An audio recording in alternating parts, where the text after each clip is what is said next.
uma situação muito difícil que nós sofremos lá dentro, porque nós fomos para se recuperar, né, das drogas, fomos para se tratar. Chegando lá, a gente era obrigado a trabalhar, a gente era obrigado a dormir num quarto cheio de percevejo, condições desumanas, alimentação precária, alimentação vencida, cheio de rato na cozinha, cheio de percevejo, mordia nosso corpo. Se a gente errasse, ele travasse nosso dinheiro todinho. Foi uma coisa que fica na minha mente, vai ficar para sempre. Eu pensava que nunca ia passar por isso, e eu passei. E eu não desejo isso para ninguém.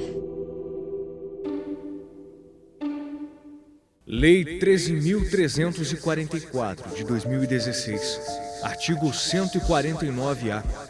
Agenciar, aliciar, recrutar, transportar, transferir, comprar, alojar ou acolher pessoa mediante grave ameaça, violência, coação, fraude ou abuso com a finalidade de remover-lhe órgãos, tecidos ou partes do corpo, submetê-la a trabalho em condições análogas à de escravo, submetê-la a qualquer tipo de servidão, adoção ilegal ou exploração sexual. Em 2016, o país ganhou a primeira legislação sobre o tráfico de pessoas. O movimento em defesa à dignidade da pessoa humana começou de forma global com o Protocolo de Palermo, em vigor desde 2003. O Brasil ratificou o protocolo em 2004. É um crime considerado complexo porque ele exige três fases, né? A primeira fase é esse agenciamento, justamente com a utilização de fraude, de falsas promessas, coação, grave ameaça, e aí o fim, que é a exploração desse trabalhador, a condição análoga de escravo ou até a exploração sexual.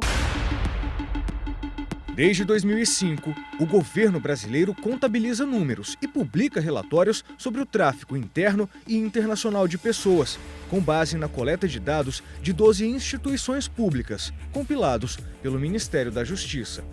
Entre as 5 classificações atuais do crime, adoção ilegal, remoção de órgãos e servidão foram incluídas pela lei de 2016.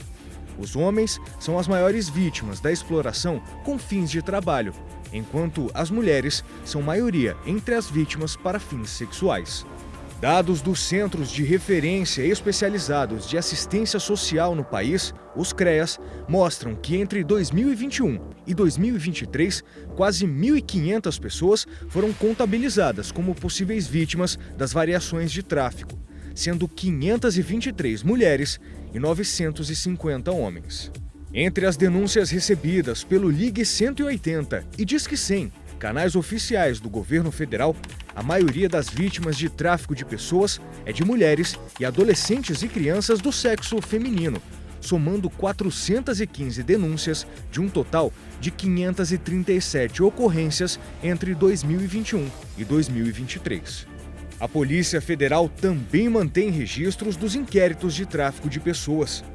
Em 3 anos, são 94 ocorrências contabilizadas no país pela PF. No mesmo período, foram 35 operações policiais para combater a prática e desarticular quadrilhas especializadas neste tipo de crime. E com o avanço da tecnologia, desde 2021, o pós-pandemia trouxe uma nova finalidade para o tráfico de pessoas. Para fins de cometimento de delitos virtuais, sobretudo ali no Sudeste Asiático, que é uma região que despontou aí no pós-pandemia por ter havido essa migração dos negócios ilícitos também para o ambiente virtual, né, já que a pandemia impôs uma série de restrições de deslocamento e locomoção. Mas o registro de casos de tráfico de pessoas ainda encontra desafios para montar um panorama real da dimensão do crime no país. É muito comum a gente ouvir relatos de parceiros da sociedade civil de que as vítimas não querem mais falar dessa história, não querem reviver aquele sofrimento, preferem apagar aquilo e seguir em frente.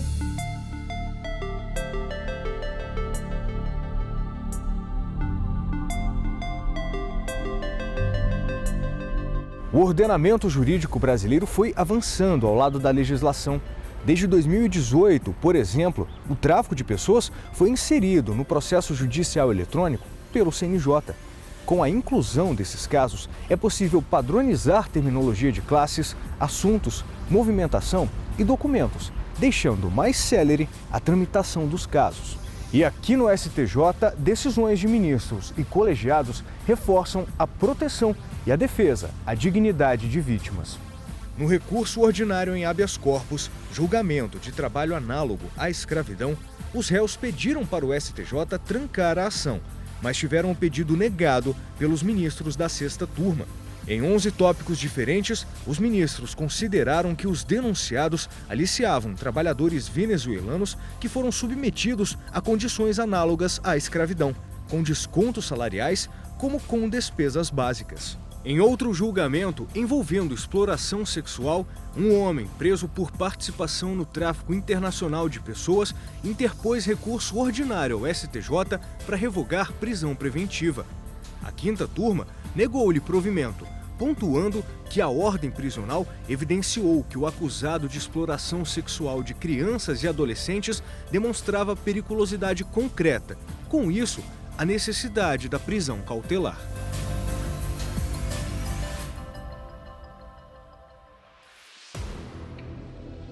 O problema está na base. O ideal seria inscrição dessas pessoas no CadÚnico, maior assistência a essas pessoas, aumento da escolarização, aumento da empregabilidade. Tudo isso são fatores sociais e econômicos que precisamos enfrentar. E assim, fica um sentimento de ter um desprezo da vida, sabe?